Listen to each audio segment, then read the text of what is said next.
Rakibul Hussain R জলসম্পদ বিভাগক হকিয়নি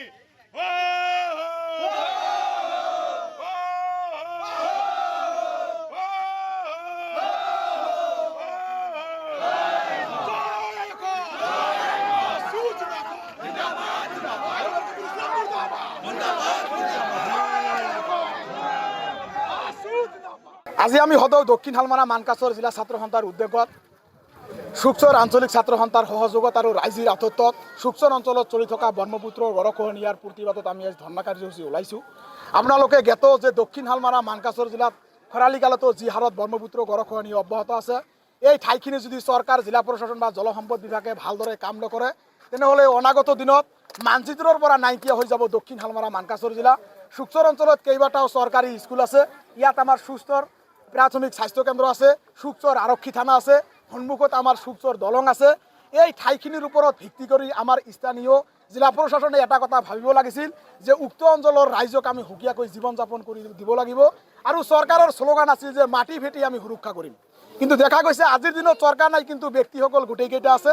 আৰু এটা কথা কম, অসম চৰকাৰে যিবোৰ ভেক ভাওনা কৰিছে, অসম চৰকাৰে দক্ষিণ হালমাৰা মানকাছৰ জিলাবাসী ৰাইজৰ জীৱন লৈ হেতালি খেলিছে।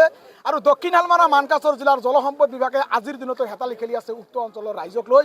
শুকচৰ অঞ্চলত যি ধৰণৰ ব্ৰহ্মপুত্ৰ গড়খহনীয়া আছে তাৰ বাবে সম্পূৰ্ণভাৱে দায়ী হ'ল জিলা প্ৰশাসন, দক্ষিণ হালমাৰা মানকাছৰ জিলাৰ জলসম্পদ বিভাগ, স্থানীয় জনপ্ৰতিনিধি আৰু অসম চৰকাৰ।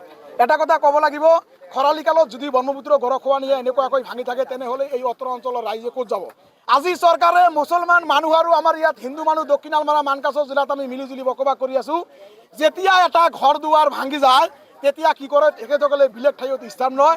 আৰু এই অসম চৰকাৰৰ কেতবোৰ অযোগ্য মন্ত্ৰী কয় এইবোৰ বাংলাদেশী, গতিকে তেখেতসকলে বাংলাদেশী বনায় আৰু তেখেতসকলে কয় বাংলাদেশী।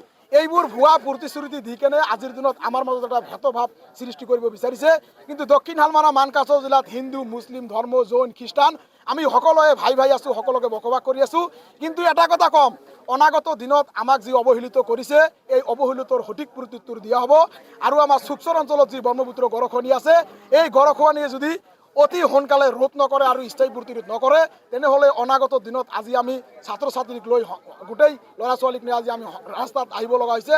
অনাগত দিনত আমি ৰাইজক লৈ আৰু বিভিন্ন ঠাইৰ মানুহ একগোট কৰি কেইবাটাও সংগঠন একগোট হৈ আমি কিন্তু জংগী আন্দোলন গঢ়ি তুলিবলৈ বাধ্য হ'ম। এয়া আপোনালোকৰ সংবাদ মাধ্যমৰ যোগেদি জিলা প্ৰশাসন, দক্ষিণ হালমাৰা মানকাছৰ জিলাৰ জলসম্পদ বিভাগ, অসম চৰকাৰ আৰু জলসম্পদ বিভাগক আমি সকীয়াই দিছোঁ আৰু পুনৰাই দাবী কৰিছোঁ যে আমাৰ অত্ৰ অঞ্চলৰ শিক্ষাখণ্ডৰ ওপৰত নিৰ্ভৰ কৰি, শুকচৰ স্বাস্থ্য কেন্দ্ৰৰ ওপৰত নিৰ্ভৰ কৰি আমাৰ শুকচৰ আৰক্ষী থানাখন বচোৱাৰ কাৰণে অতি সোনকালে ইয়াত পাৰ্মানেণ্ট প্ৰটেকশ্যন দিবলৈ আমি জিলা প্ৰশাসনক আহ্বান জনাইছোঁ। আজি আমাৰ দক্ষিণ হালমাৰা মানকাছৰ জিলাত যিটো আটাইতকৈ ডাঙৰ সমস্যা গড়খহনীয়াৰ স্থায়ী প্ৰতিৰোধ, সেইটোৰ কাৰণে আজি আমি এটা বিক্ষোভ কাৰ্যসূচী হাতত লৈছিলোঁ। তাৰ কাৰণ আমি ইমান ভোটেৰে ৰকিবুল হুছেইনক যে সাংসদ হিচাপে পঠিয়াই দিলোঁ লোকসভাত, এইটো আমালোকৰ আটাইতকৈ ডাঙৰ ভুল আছিল। কাৰণ আজি ৰকিবুল হুছেইনক লোকসভাত পঠাৰ পিছৰে পৰা ইমান ভোটত জয় হ'ল, এদিনো অহা নাই আমাৰ এইটো সমস্যালৈকে। কাৰণ চাওক, আজি আমাৰ এই অত্ৰ অঞ্চলৰ ৰাইজ নিজৰ আৰ্থিকৰে এটা প্ৰডাকশ্যনৰ কাৰণে কাম কৰিলে, কিন্তু তথাপিও এইটো প্ৰডাকশ্যন নহ'ল।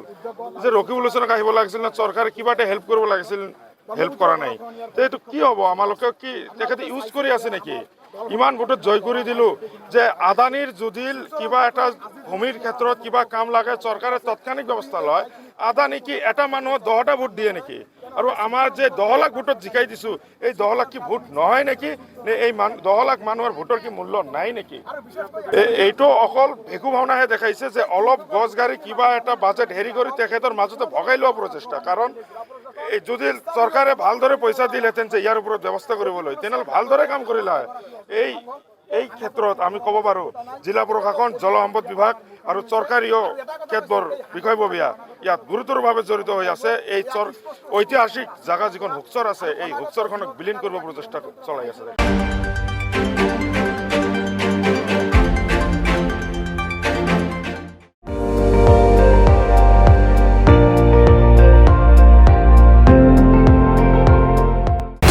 আপুনি চাই আছে ND24 সৰ্বশ্ৰেষ্ঠ নহয় সৰ্বোত্তমৰ দৌৰত